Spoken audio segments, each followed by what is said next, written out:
the F-A-G-S word, at a dead man's funeral, at a soldier's funeral. Yeah, and so what's interesting is in that case, there was speech. It was actually not right at the funeral, but about 1,000 feet away, but on occasion of a funeral. This was not the case in the, with the Texas Art Show. That was speech that specifically targeted a private person for harsh condemnation. Not at all so with this show. That was speech that specifically talked about how it's a good thing. Thank God for dead soldiers, because that's God's righteous punishment, is to kill Americans. That's not this speech. This speech is much less offensive than the speech that the Supreme Court in Snyder v. Phelps held was constitutionally protected. Mm-hmm. To be sure, the speech is offensive to some Muslims who think that any depiction of Muhammad is offensive. Well, the law is not made by religious groups that get to say, well, this speech is blasphemy, we get to shut you up over that. There is no exception for blasphemy. There is no exception for even hate speech, which this speech, I think, is not. And what of the people who say, well, even if it's allowed, it shouldn't be done because it has no value, this type of discussion at this type of event? Well, surely this kind of discussion does have value. It has value in debate about Islam and about the role of Islam and about the reaction of some Muslims. Fortunately, only a small portion of Muslims to these kinds of things. But beyond that, it has value as a reaffirmation of our free speech rights. It has a value as an act of defiance.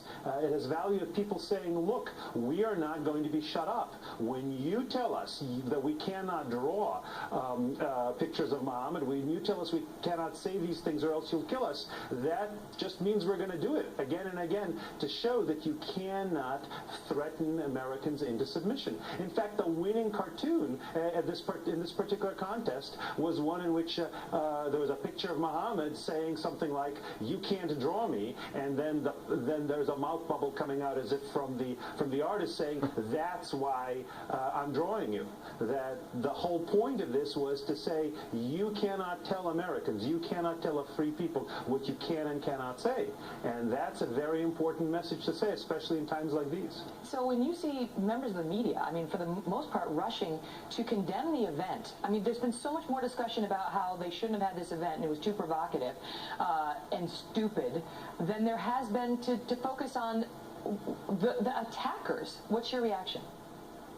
Well, I haven't monitored all of the television channels. I have seen people indeed say, look, this isn't what people should be saying. It's too provocative. Well, there are times when First Amendment rights have to be defended.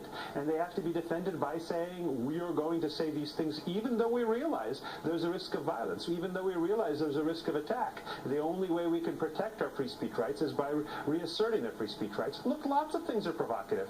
In times past, and maybe even in the present, a black man and a white woman, say, walking down the street in some neighborhoods might be provocative. A gay man kissing another gay man in a public place might be provocative. Is that a reason to say, well, we condemn you for doing that because some people might attack you for it? Not at all. It's a reason to say that you are entitled to express yourself, whether it's express your love of each other or express your disapproval of a particular religious ideology, notwithstanding the fact that people might want to attack you for it. Mm-hmm.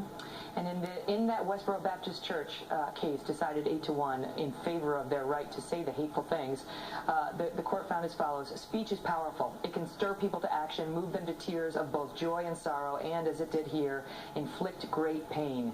We cannot react, the court concluded, to that pain by punishing the speaker.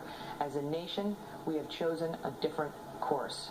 Professor Volokh, thank you for your expertise tonight. We appreciate you being here. Thanks very much for having me. So how is this